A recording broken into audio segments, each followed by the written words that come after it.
नमस्कार, स्वागत है आपका एमपी तक पर। मैं हूं रविशपाल सिंह। मध्य प्रदेश में लाडली बहना योजना पर शिवराज सिंह चौहान को सबसे ज्यादा भरोसा है और शिवराज सिंह चौहान ये मान के चल रहे हैं कि आगामी विधानसभा चुनाव में भारतीय जनता पार्टी को यदि आधी आबादी यानी महिला वर्ग का बम्पर वोट चाहिए तो लाडली बहना योजना एक बड़ी गेम चेंजर साबित हो सकती है। और इसीलिए लाडली बहना योजना में मुख्यमंत्री शिवराज सिंह चौहान ने हाल ही में जिन बदलावों का ऐलान किया था, अब उसकी डेडलाइन भी नजदीक आ चुकी है। आगामी 25 तारीख से अब लाडली बहना योजना में 21 साल से लेकर 23 साल तक की युवतियों का भी रजिस्ट्रेशन शुरू हो जाएगा। और इसके लिए मुख्यमंत्री शिवराज सिंह चौहान ने सांकेतिक रूप से एक कार्यक्रम जो है आज भोपाल में किया। उन्होंने 21 से लेकर 23 साल तक की जो युवा महिलाएं हैं उनके साथ भोपाल के स्मार्ट सिटी पार्क में पौधारोपण किया और इसके जरिए ये एक तरीके से घोषणा कर दी कि अब लाडली बहना योजना में किस तरीके से जो हितग्राही महिलाओं की संख्या है वो और ज्यादा बढ़ सकती है। क्या कुछ कहा मुख्यमंत्री शिवराज सिंह चौहान ने लाडली बहना योजना में इस बदलाव को लेकर, एक बार वो सुनिए। आज 22 जुलाई है और जैसा कि मैंने ये फैसला किया था कि मुख्यमंत्री लाडली बहना योजना में अब मेरी उन बहनों को भी, बेटियों को भी सम्मिलित करूंगा। आ सकते हैं बेटियां, जिन जो आवेदन भरने वाले उनको बुला ले। तो मैं उन बेटियों को भी सम्मिलित करूंगा जिनकी आयु 21 से लेकर 23 साल की है। और हमारी वो बहनें भी सम्मिलित होंगी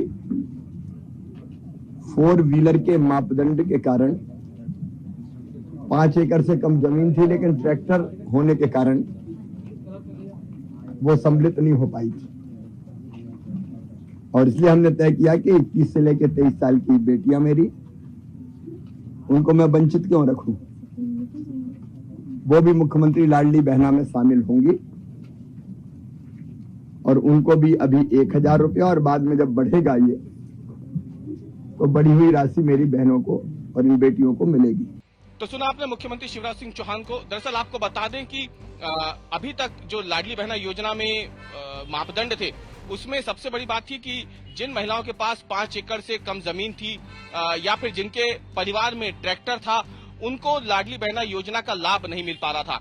इसे लेकर के लगातार मांग भी उठ रही थी। कई जो सरकार के मंत्री हों या फिर जो भाजपा के नेता हों, विधायक हो, ग्राउंड पे जाकर के जब समीक्षा की गई तो ये बातें भी निकल के सामने आई थी कि आखिरकार इनको बाहर क्यों रखा गया है। शिवराज सिंह चौहान खुद को वैसे भी मध्य प्रदेश की महिलाओं का भाई कहते हैं और इसीलिए इस योजना का नाम लाडली बहना योजना भी रखा गया है।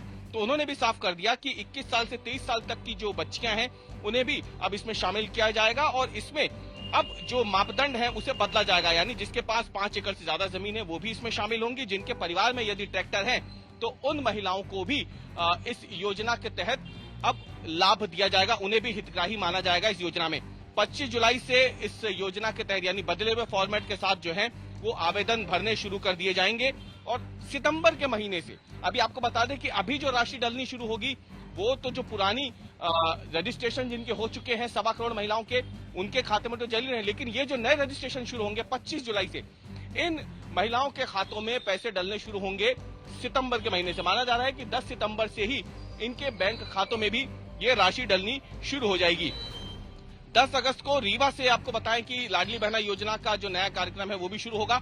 10 अगस्त को अभी तक आपने देखा होगा कि शिवराज सिंह चौहान जो है जबलपुर से इसकी शुरुआत की थी, इसके बाद वो इंदौर गए और अब ये योजना जो है वो रीवा में एक बड़ा कार्यक्रम होगा 10 अगस्त को, जहां पे 1.25 करोड़ महिलाओं के बैंक खातों में सिंगल क्लिक के माध्यम से 1-1 हजार रुपए की राशि जो है वो डाली जाएगी।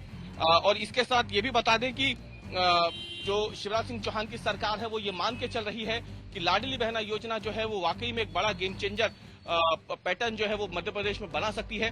लंबे समय से मध्य प्रदेश में भाजपा की सरकार है, इसलिए एंटी इनकम्बेंसी वाला जो फैक्टर है उसे एक तरीके से पूरी तरीके से खत्म करने के मकसद से लाडली बहना योजना पे फिलहाल सबसे ज्यादा ध्यान शिवराज सिंह चौहान की सरकार दे रही है और इसीलिए माना जा रहा है कि इस योजना के तहत पहले जो हितग्राही महिलाएं थी उनकी संख्या करीब 1.25 करोड़ थी, लेकिन अब इनकी संख्या को और ज्यादा बढ़ाया जा रहा है। नई जो उम्र की महिलाएं हैं 21 से 23 साल की, उन्हें भी शामिल किया जा रहा है और इसके अलावा कुछ शर्तों की वजह से जो महिलाएं छूट रही थी इस योजना में, जिनको लाभ नहीं मिल पा रहा था, अब उन शर्तों में भी छूट दे दी गई है।